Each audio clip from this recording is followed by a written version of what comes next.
Hi guys, it's Ruthie here, getting ready to make some kale chips, and I thought I'd bring you along. So I had leftover kale from when I made some zuppa soup, and we're going to finish the bag with kale chips. These are the ingredients that I am using: olive oil, onion, garlic powder, salt, and the kale.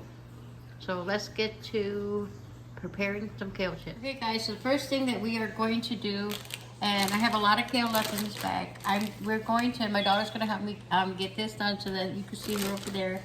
And we're just going to go through, and anything that has a big stem on it, we're going to either, if we can, like this is, it's not enough leaf on it, but we're not going to put these in our chips, so we're going to discard these. And we're just going to go through the bag. Anything that has leaves on it with this, we'll take off the leaf and then put it into our bowl. And the discard we'll just put aside. Grab some. And these all look good. And this is a quick process, but it does need to be done unless you like the stems. I personally don't. So like here's a good example. You see that big stem?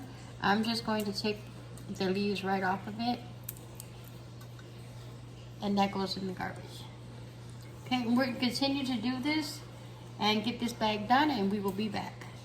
Okay guys, so we got rid of all the stems and everything, and oops, I see one more. That was the worst bag of kale I've ever had, and I got that one from Walmart. I'm sorry, I'm calling it out. I had been buying kale for years at Aldi, and a fourth of the bag was just stem. To me, that's a waste of my money. But this year, for whatever reason, kale was hard to find, so we were stuck with Walmart's brand, or Walmart's kale. And it wasn't their brand, it was just kale from them. I'm sorry. Be careful when you buy products from them, please. Okay, so first thing we're gonna do, we got the kale in the bowl. We're gonna give it a slight massage. This is to help it want to take on the oil and the seasonings that we're going to do. And another stem. And yeah, you'll see, even though you do the stemming, you probably will come across, because there's a lot of care to go through, you might come across and find stems. Okay, so I did a little massage on it. And the first thing I'm going to do is I'm going to add in my oil. And all of this is up to your liking. I will put this on my website, ruthiecancook.com, so that way you can see it too. And this is new on the bottle. I like it. This is Aldi's, of course, olive oil. Normally it's not like this, but this is really nice. So when you're cooking and you want to not pour a whole thing out, that is wonderful. So that's new. So maybe a couple of tablespoons. But again, to your liking, how you want to do it. Then I'm going to add in, I'm going to do my onion powder first.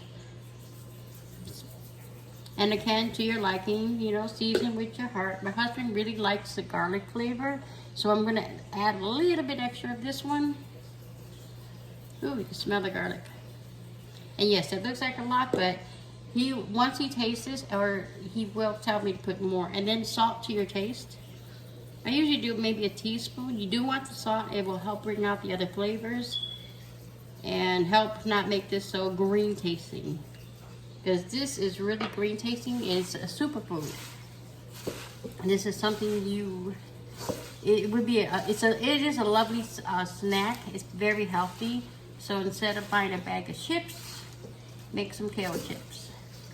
And you can do this in the oven too.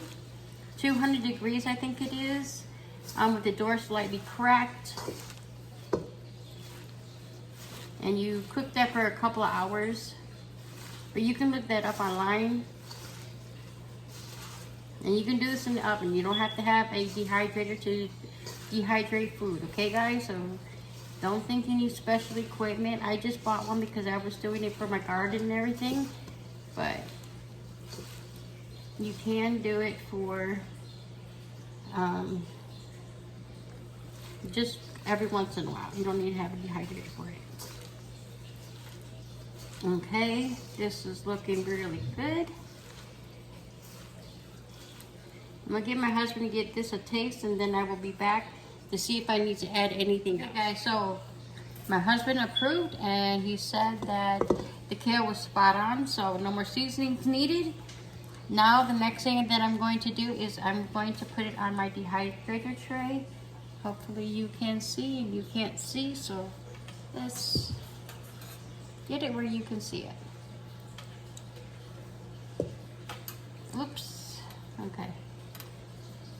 I should put probably something underneath of this because this does have oil on it, so now that oil is going to be on my countertop, which I'm not going to be happy about, but I already started, as long as I keep the mess in one area, I suppose. Now you don't want to overcrowd your tray if you're doing it with the dehydrator, but the same in the oven, you don't want to overcrowd. You do want the air flowing throughout, and you want it to be where all gets reached and they're not on top of each other. And do a couple more here and here. And then I say this tray is done. I'm going to stick this in my dehydrator real quick.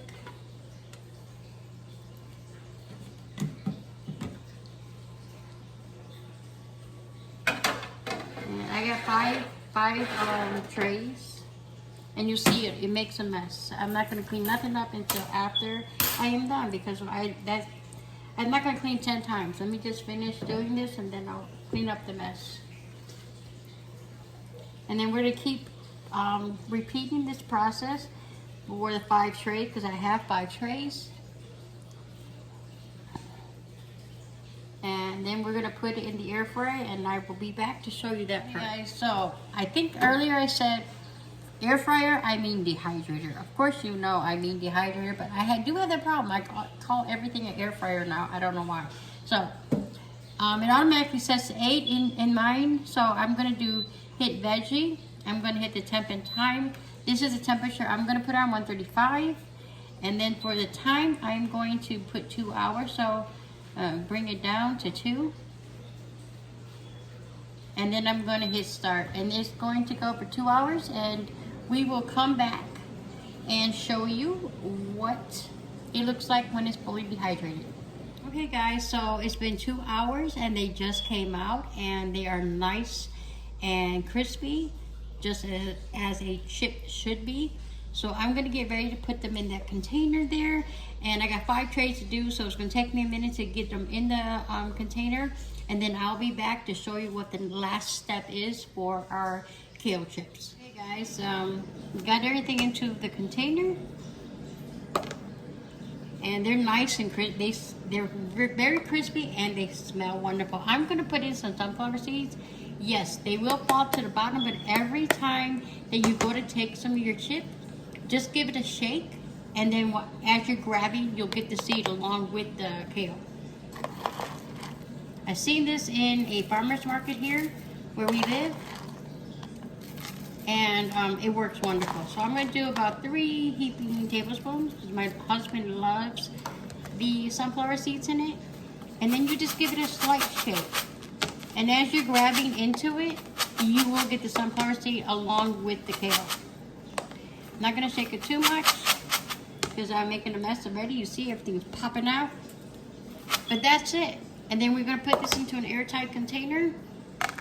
And put the lid on the airtight container. And this will stay on the counter for about a week. But it doesn't last a week in my house. It only lasts about 3 days, and then it's gone.